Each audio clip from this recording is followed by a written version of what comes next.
राज्यात विधानसभेचे निकाल जाहीर झाल्यानंतर चर्चा सुरू झाली आहे ती जायंट किलर उमेदवारांची आणि त्यात पहिलं नाव येत आहे ते म्हणजे अमोल खताळ यांचं। संगमनेर विधानसभा मतदारसंघात तब्बल 8 वेळा आमदार राहणाऱ्या, मुख्यमंत्री पदाच्या रेसमध्ये असणाऱ्या बाळासाहेब थोरातांचा वारू थांबवण्यात त्यांना यश आलंय। थोरातांचा गड उद्ध्वस्त करून नव्याने आमदार झालेल्या खताळ यांच्याबद्दल जाणून तर घ्यायलाच हवं। कोण आहेत अमोल खताळ? तर अमोल खताळ यांची सुरुवातच काँग्रेसमधून झाली आहे। ते युवक काँग्रेसचे पदाधिकारी होते। त्यांच्या घरी कोणतीही राजकीय पार्श्वभूमी नाहीये, मात्र त्यांना पहिल्यापासूनच राजकीय क्षेत्राची आवड होती। युवक काँग्रेसनंतर त्यांनी राष्ट्रवादीत काही काळ काम केलं, पण नंतरच्या काळात ते भाजपात गेले आणि मग तिथेच स्थिर झाले। खताळ यांना भाजपमध्ये आल्यापासूनच विखे पाटलांचा समर्थक म्हणून ओळखलं जाऊ लागलं।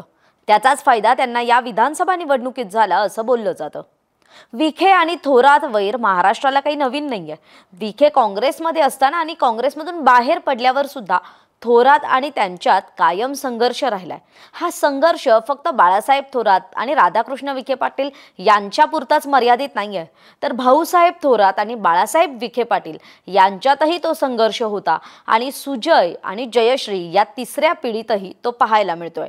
खरं तर थोरात आणि विखे घराण्याचा संघर्ष आधीपर्यंत माध्यमांमधून टोमणे मारणं इथपर्यंतच होता आणि तो मर्यादित होता, पण लोकसभा निवडणुकीत त्याला सुरुंग लागला ते म्हणजे सुजय विखेंचा पराभव झाला। त्यांच्या विरोधात जिंकून आलेल्या लंकेंनी थोरातांना विजयाचं श्रेय दिलं। इतकंच नाही तर मानाचा फेटाही बांधला आणि मग तिकडे सुडानं पेटलेल्या विखेंनी संगमनेरमध्ये आक्रमक मोर्चे बांधणीला सुरुवात केली। सुजय विखे फिरत होते, लोकांना भेटत होते, तर राधाकृष्ण विखेही संगमनेरहून आलेल्या प्रत्येक माणसाला मदत करत होते।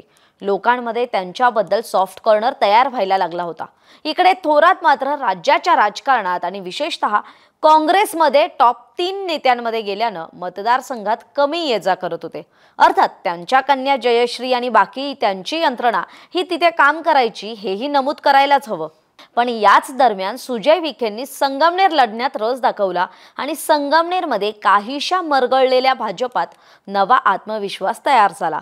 संगमनेर लढण्यापेक्षा तिथे वातावरण तयार करणं हाच त्यांचा इरादा होता, कारण याही काळात त्यांनी खताळांना बळच दिलं।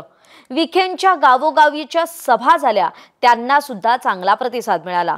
खताळ सरकारी योजना लोकांपर्यंत पोहोचवण्यासाठी याच काळात ऍक्टिव्ह सुद्धा झाले।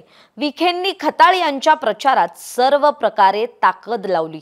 अगदी जागा शिंदेंच्या शिवसेनेकडे गेली तरी सुद्धा तिकडून खताळांना तिकीट मिळवून देण्यापासून ते निवडणूक प्रक्रिया राबवण्यासाठी जे बळ लागतं ते सगळं करण्यात त्यांचा सहभाग नाही तर पुढाकारच होता।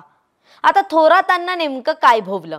इकडे थोरात यांच्या मागेही कुटुंब आणि कार्यकर्त्यांची संख्या होती, पण आपले थोरात हे फक्त संगमनेर नाही तर राज्याचे नेते आहेत या मांडणीत इतके गुंतले की निवडणूक काहीशी गृहीत धरली गेली। थोरात बाहेरच्या उमेदवारांसाठी सभा घेत होते, इकडे खताळ आणि विखे मात्र संगमनेरचं गावण गाव पालथं घालत होते। दुसरा मुद्दा सांगायचा झाला तर संगमनेरमध्ये फिरलेल्या व्यक्तीला प्रत्येक फ्लेक्सवर थोरातांच्याच कुटुंबियांचे फोटो दिसतात। मग बहीण असेल, मेहुणे, भाचा, मुलगी, जावई, भाऊ हेच फोटो आणि व्यक्ती वारंवार दिसत असल्यानं थोरातांनी कुटुंबाला दिलेलं बळ सुद्धा काहीसं खुपणारं होतं। लोक वरकरणी याबद्दल बोलत नसले तरी मनात कुठेतरी रोष होता आणि त्याचाच फायदा खताळांना या निवडणुकीत झाला। नेता कितीही मोठा असला तरी जनतेला गृहीत धरणं किती धोक्याचं ठरू शकतं याचंच हे उत्तम उदाहरण। विखे पाटलांनी दक्षिण नगरच्या जागेवर लोकसभेला झालेल्या पराभवाची पूर्ण वसुली विधानसभेत संगमनेर मतदारसंघात थोरातांच्या पराभवानं केली आणि एक वर्तुळ पूर्ण झालं। त्यामुळे आता यापुढे उत्तर नगरचं राजकारण याच सुडाच्या आगीनं धगधगत राहणार का हाच प्रश्न आहे। महाराष्ट्रातील सर्व बातम्यांचे विश्वासार्ह व्यासपीठ, सकाळच्या सर्व सोशल मीडिया प्लॅटफॉर्मला लाईक, फॉलो आणि सबस्क्राईब करा। तसंच सर्व नोटिफिकेशनसाठी बेल आयकॉन प्रेस करायला विसरू नका।